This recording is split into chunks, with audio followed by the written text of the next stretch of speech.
سلام طعن هابلنا خبركم تقاتلتنا أنا الساعات زبلنا يوم حاضريتات حزنا لكم ماسينا لنا فلما جن قندر الساعتهم أبي زمرح بلصقنا أورومو سراويت إثيوبيا وسنت زبهالو ناي تግራይ ቦታታት ንኽሕዙ ምውሳኖም ተሓቢሩም ጀነራል ታደሰ ወረደ ፕሬዝዳንት ክኸውን አብይ ተስማዕሚዑ ምንባሩ ተገሊጹም አባል ሕወሓት ኮይኑ ዘይፈልጥ ሰብ ጥራሕ ሕፁይ ፕሬዝዳንት ከም ዝኸውን ተሓቢሩም ብሰማይን ብድንበርን ትግራይ ዝግበር ምንቅስቃስ ኣብ ትሕቲ ቁፅር ፌደራል መንግስቲ ክኸውን ተወሲኑ እዚኦምን ካልኦትን ኣለውና ሕጂ ድማ ናብ ዝርዝሮም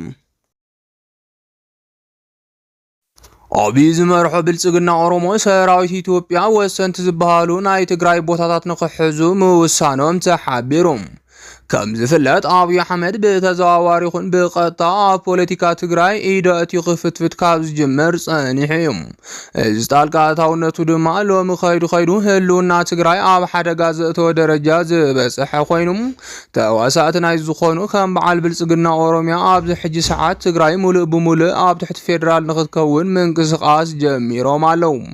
ብመሰረት እዚ ድማ ዓበይቲ ከተማታትን ስትራቴጂካዊ ናይ ግንባር ቦታታትን መከላኸያ ክሕዙ ዘለዎም ምውሳኖም እንዳተገለጸ ይርከብ መከላኸሊ ሰራዊት ኢትዮጵያ ናብ ኤርትራ ገጽ ዝገብሮ ዘመተ ከም ዘሎ ኣብ ዝሕዚ ናብ ርጉጽ ኩነታት በፂሑሎም እዝን ትገብሩ ድማ መጀመርታ ኩነታት ትግራይ ንኽፍታሕ ሓሳብ ዘቕረቡ መራሕቲ ብልጽግና ኦሮሚያ ኣብ ዞባ ሰሜን ምዕራብ ኣድያቦም ኣብ ዞባ ምብራቕ ዓዲግራትን ዛላምበሳን ከምኡውን ኣብ ዞባ ማእኸል ዓድዋን ራማን መከላኸሊ ሰራዊት ኢትዮጵያ ክሕዞ ወሲኖም ኣለው ኣብዚ ቦታ ዝነበሩ ኣመራርሓ ሰራዊት ይኹን እግረኛ ሰራዊት ትግራይ ክወፁ ከም ዝግበር ዝተገለጸ ኮይኑ ነዚ ካብ ምኽንያት ዘቐረብዎ ድማ ብሻዕብያ ናይ ድሕንነት ስጋኣት ኣለና ብምባል መከላኸሊ ሰራዊት ነቲ ቦታ ክቆጻጸሩ ከም ዝገብሩ ይሕበር ኣሎም ዓሰብ ንምውሳድ ኣብ ዝግበር ወፍሪ ነዚ ቦታ ከይሓዝካ ከም ዘይኸውንን ትግራይ ምስ ኤርትራ ተራኺባ ከይትወግአናን ካብ ዝብል ዝተውሃበ ውሳነ ከም ዝኾነ ድማ ተሓቢሩሎም እቲ መከላኸሊ ሰራዊት ኢትዮጵያ ከኣቶ ተወሲኑ ዘሎ ቦታታት ድማ ዋና ዓላምኡ ናይ ኣየርን ምድርን ምንቅስቓስ ሻዕብያን ሕወሓትን ንምግዳብ ዝዓለመ እዩ ነዚ ትልሚ ፌደራል መንግስቲ ዘፈጽም መከላኸሊ ሰራዊት ኢትዮጵያ ድማ ሎሚ ኣብ ዓፋር ተቐሪቡ ከም ዘሎ ወናን ርኡየት ሚድያ ዝኾነ ቴድሮስ ጸጋዬ ሓቢሩሎም ፌደራል መንግስቲ ኣብዚ ሕጂ ሰዓት እቲ መከላኸሊ ሰራዊት ኢትዮጵያ ናብ ትግራይ ዘእተወሉ ምኽንያት ብመልክዕ ሕጹጽ ኣዋጅ ተግባራዊ ንምግባር ዝዓለመ ኮይኑ ነዚ ዘተዓናቅፍ ዝኾነ ይኹን ኣዛዚ ሰራዊት እንተሃልዩ ድማ ናይ ሓይሊ ስጉምቲ ከም ዝውሰደሉ ኣብ ስምምዕ ምብጽሑ እንዳተገለጸ ይርከብ አብይ አሕመድ ኣብ ቀጻላይ ዝመረጾ ፕሬዝዳንት ግዚያዊ ምሕዳር ትግራይ ድማ ነዚ ምቹ ተገይሩ ከም ዝኸውን ይሕበር ኣሎም ስለዚ ድማ ሎሚ መለክዕ ፕሬዝዳንትነት ትግራይ ይትረፍ ናይ ሕወሓት ሰብ ኣብ ሙሉእ ዕድሚኡ ኣባል ሕወሓት ኮይኑ ዘይፈልጥ ሰብ ክኸውን ከም ዝግባእ ከም ዝወሰኑ ተገሊጹም ነዚ ውሳነ ዝሃቡ ድማ ናይ ኦሮሞ ልሂቅ ዝሓቆፈ ናይ ኦህዴድ ብልጽግና ኣመራርሓ እዮም ተጋሩ ብኢሜይል መራሕትኩም ጠቁሙ ብምባል ኣብ ሚድያ ወፂኡ ኣብይ እንትገልጽ ብውሽጢ ግን ሕወሓት ኮይኑ ዘይፈልጥ ትልምና ዘሳኽዐልና እንዳተባሃለ ረቋሒ ከም ዘውፅኡን ናይ ባዕሎም ተላኣኺ ከቐምጡን ኣብ ስምምዕ በፂሖም ኣለው ስለዚ ከዓ ትግራይ ሎሚ እውን ኣብ ቅድሚኣ ዓብይ ፈተና ከም ዘለዋ ተሓቢሩሎም ብኻልእ ዜና ድማ ካብ ውሑዳት ተጋሩ ቢልዮነራት ሓደ ዝኾነ በዓል ሃፍቲ ካብ ዱባይ በኣስመራ ገይሩ መቐለ ከም ዝኣተወ ተሓቢሩ ሓውላ ዓለዊት ኣመራርሓ ውድብ ሕወሓት ዝኾነ ተጋዳሊት ፈትለወርቅ ገብረ እግዚአብሔር ዝኾነ ኣይተ ዳዊት ገብረ እግዚአብሔር ዝምልከት ሓድሽ ሓበሬታ ተሰሚዑ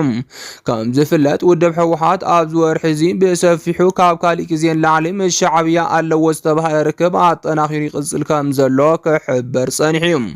እዚ ኣጠናኺሩ ይቕጽለሉ ከም ዘሎ ኣብ ዝንገረሉ ዘሎ ኣብዚ ሕጂ እዋን ድማ ብወገን መንግስቲ ኢትዮጵያ እውን ኣብ ልዕሊ ሻዕብያ ስጉምቲ ንምውሳድ ኣብ ምድላው ከም ዘሎ እንዳተሓበረ ይርከብ ብመሰረት እዚ ድማ ኣብ ቀርኒ ኣፍሪካ ሓድሽ ናይ ሓይልታት ኣሰላልፋ ከም ዘሎ ብስፍሓት ዝግለጽ ዘሎ ኮይኑ እዚ ድማ ሎሚ እንዳነጸረ ይርከብ ምክንያቱ ድማ እዚ ኣሰላልፋ እቲ ሓደ ምስ ካሊእ ገብሮ ከም ዘሎ ዝሕመየሉ ርክብ ሎሚ ዳርጋ ግልጽ እንዳኾነ ምምጽኦም ሲዒብ እዩ ብወገን ፌደራል መንግስቲ እውን ምስ ሻዕብያ ኮይኑ ክወግኦ ተዳልዩ ነይሩ ዝተባሃለሉ ናይ ሶማልያ መንግስቲ ንምትዕራቕ ክሳብ መቃድሾ ከይዱ ስምምዕ ምፍጻሙን ንኢሳያስ ንበይኑ ንምትራፍ ይዳሎ ከም ዘሎን እንዳተሓበረ ይርከብ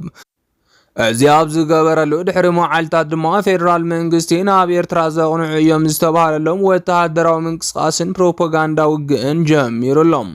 ዛጊድ ድማ በተለኣኽቶ ኣቢሉ ናይ ኤርትራ ወደባት ከም ዝቆፃፀር መዓልታዊ ኣጀንድኡ ገይሩ ዝዛረብ ዘሎ ፌደራል መንግስቲ ወተሃደራቱ ናብ ዓፋርን ትግራይን ብበዝሒ ንምእታው ኣብ ምንቅስቓስ ይርከብ። ብወገን ሻዕብያ ድማ ልኡኻቱ ናብ ትግራይ ይሰድድ ከም ዘሎን ምስ ናይ ትግራይ ተወከልቲ እዮም ዝበሎም ሓይልታት ይራኸብ ምህላውን ተሓቢሩሎም።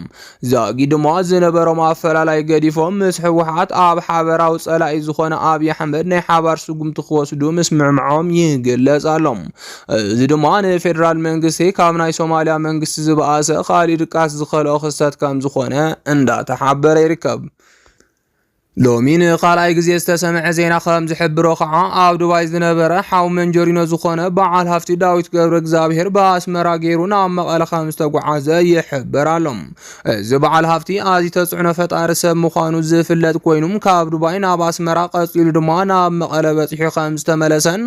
እዚ ድማ ኣካል እቲ ዕርቂ ምዃኑን ብሰፊሑ እንዳተቃልሐ ከም ዝርከብ ንምፍላጥ ተኻኢሉ። እዚ ሓበሬታ ዋላ እኳ እቶም ቅድሚ ሕዚ ኣንጻር ውድብ ሕወሓት ዝንቀሳቐሱ ዘለው ተጋሩ ዘውፅኡ ሓበሬታ እንተኾነም ድሒሩ ግን ብርክት ዝበላ ሚድያታት ነዚ ሓበሬታ ሓቅነቱ ኣረጋጊፀን ይፅብፅብኦ ከም ዘለዋ ንምዕዛብ ክኢልና ኢና። ሓው መንጀሪኖ ዝኾነ ኣይተ ዳዊት ገብረ እግዚኣብሔር ኣስመራ መቐለን ብዘይ ስጋት እንትመላለስ ድማ ሻዕብያን ሕወሓትን ዝነበሮም ጽልኢ ሎሚ ሙሉእ ብሙሉእ ከም ዝፈትሕዎ ዘመላኽት ይኽብሉ ብርክት ዝበሉ ወገናት እንዳሓበሩ ይርከቡ።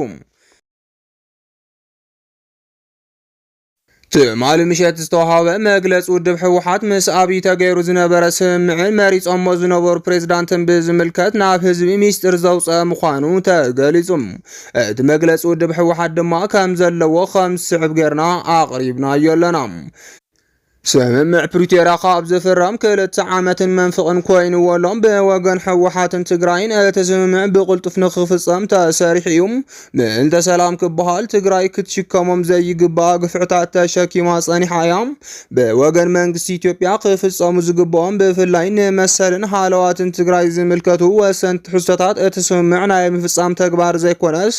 ኣብቲ ስምምዕ ዘየለው ጉዳያት ብበይናዊ ውሳነ ኣብ ልዕሊ ትግራይ ኣብ ምፅዓንን መስርሕ ሰላም ኣብ ዝጎዱ ተግባራትን ተጸሚዱ ይርከብ። ህዝቢ ትግራይ ዛጊድ ዝተመረፀ መንግስቲ ክህልዎ ይግባእ ነይሩ። ይኹን እምበር መንግስቲ ኢትዮጵያ ኣብ ኣፈጻጽማ ስምምዕ ፕሪቶርያ ብዝተኸተሎ ጉጉይ ኣካይዳን ፖለቲካዊ ሕምስማስ ክህሉ ብምስርሑን ክገሃድ ኣይከኣለን። ብፍላይ ኣብ ዘለናዮ ወቕቲ ኣብ ልዕሊ እቶም ዝጸንሑ ንስምምዕ ፕሪቶርያ ዝጻወቱ ተግባራት ካልኦት ሓደሽቲ ጥሕሰታት ብመንግስቲ ኢትዮጵያ እናተፈጸሙ ይርከቡ። ብመሰረት ዓንቀጽ 3 ስምምዕ ፕሪቶርያ ሓዲኡ ተዋዓል ወገን ነቲ ካልእ ወገን ብቐጥታ ይኹን ተዘዋዋሪ ናይ ዘይምጥቃዕ ግቡእ ኣለዎም። ናይ ተጻብኦ ስራሕቲ ፕሮፓጋንዳን ሚድያን ክልኩላት እዮም። እዞም ግልጽ ግቡኣት ብምጥሓስ መንግስቲ ኢትዮጵያ ንሃለዋት ትግራይ ዝፈታተን ኩነታት ክፈጥር ምስራሕ ካብ ዝጅምር ነዊሕ እዋን ኣቕፂሩሎም ዓቐን ዘይብሉ ሃፍ ተፍሲሱ ድማ ይረባረባሎም። እዚ ከም ዘለዎ ኮይኑ መንግስቲ ኢትዮጵያ ሕዚ እውን ንመንፈስን ትሕዝቶን ስምምዕ ደው ምባል ተጻብኦን ንጎኒ ብምግዳፍ ተዋዓልቲ ወገናት ብልዝብን ብምርድዳእን ብዝበፅሕዎ ናይ ሓባር ስምምዕ ዘይኮነስ ኣግባብነት ብዘይብሎም ሕግታት በይኑ ከም ድላይ እናወሰነ ንምኻድ እናሰርሐ ይርከብ። ብመሰረት ዓንቀጽ 10 ስምምዕ ፕሪቶርያ ግዚያዊ ምሕዳር ትግራይ ብልዝብ ሕወሓትን መንግስቲ ኢትዮጵያን ይጣየሽ። ስለ ዝኾነ ኣብ ትግራይ ዝተጣየሸ ግዚያዊ ምሕዳር ውፅኢት ስምምዕ ፕሪቶርያ እምበር ጉዳይ በይናዊ ውሳነ መንግስቲ ኢትዮጵያ ኣይኮነን። እንተኾነ ግን ነዚ ጥሕስ ቅሉዕ ምንቅስቓስ ይግበር ኣሎም። ኣብ ዝሓለፉ እዋናት መንግስቲ ኢትዮጵያን ሕወሓትን ኣብ ዝነበሮም ርክባት ሕወሓት ኣብ ግዚያዊ ምሕዳር ዝጸንሐ ፕሬዝዳንት ምልዓሉ ስዒቦም ኣተኻኽኡ ዝምልከት ተዘራሪቡ እዩ። በዘቢሉ እውን ክሳብ ሕዚ ዘሎ ኣፈጻጽማ ግዚያዊ ምሕዳር ብምግምጋም ፕሬዝዳንት ግዚያዊ ምሕዳር ንምቕያር ኣብ ስምምዕ ተበፂሖም። ስለ ዝኾነ ድማ ጀነራል ታደሰ ወረደ ፕሬዝዳንት ንክኸውን ማእኸላይ ኮሚቴ ሕወሓት ወሲኑ ብወገን መንግስቲ ኢትዮጵያ እውን ተቐባልነት ረኺቡ እዩ። ይኹን እምበር ነቲ ስምምዕ ንጎኒ ብምግዳፍ ብቤት ጽሕፈት ቀዳማይ ሚኒስተር ዝተወዝዐ ጻውዒት ጥቆማ ፕሬዝዳንት ናይ ምሻም ስልጣን ናይ ቀዳማይ ሚኒስተር በይናዊ ውሳነ ዘምስልን ስምምዕ ፕሪቶርያ ዘጥሕስን ኣካይዳ ስለ ዝኾነ ተቐባልነት የብሉን። ህዝቢ ትግራይ ብሰንኪ ጽንተታዊ ኩናት ዝበጽሖ ማህሰይቲ ንኽክሓስ ጻዕሪ ኣብ ክንዲ ምግባር ከም ነዳዲ ዝበሉ ብመንግስቲ ኢትዮጵያ ዝመሓደሩ ወሰንቲ ሸቐጣት ከይኣትዉ ብምኽልካል ኣብ ትግራይ ዝካየዱ ናይ ህይወት ምድሓን ዝርከቦም ስራሕትን ጠጠው ክብሉ ብምግባር ብህይወትን ናብራን ተጋሩ ምጽዋት ቀጺሉሎም።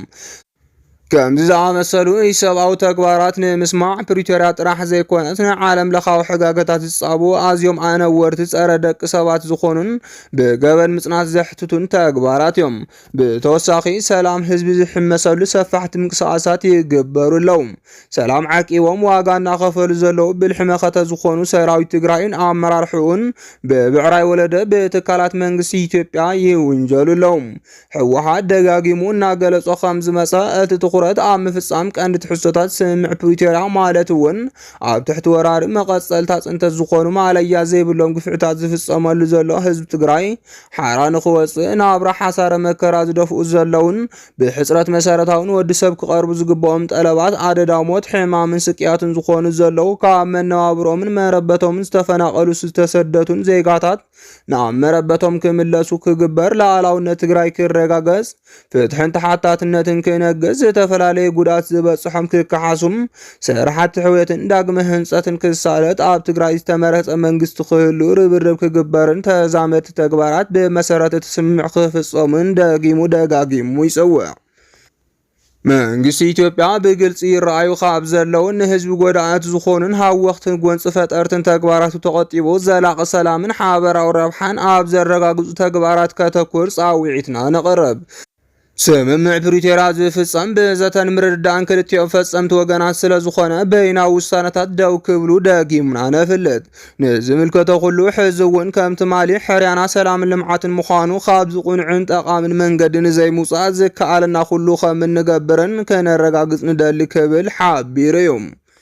ዝኸበርኩም ተኸታተልትና ነዚ ሰዓት ዝበልናዮም ሓበሬታታት ነዚኦም ይመስሉ ነይሮም። ንምክትታልኩም ካብ ልቢ ነመስግን።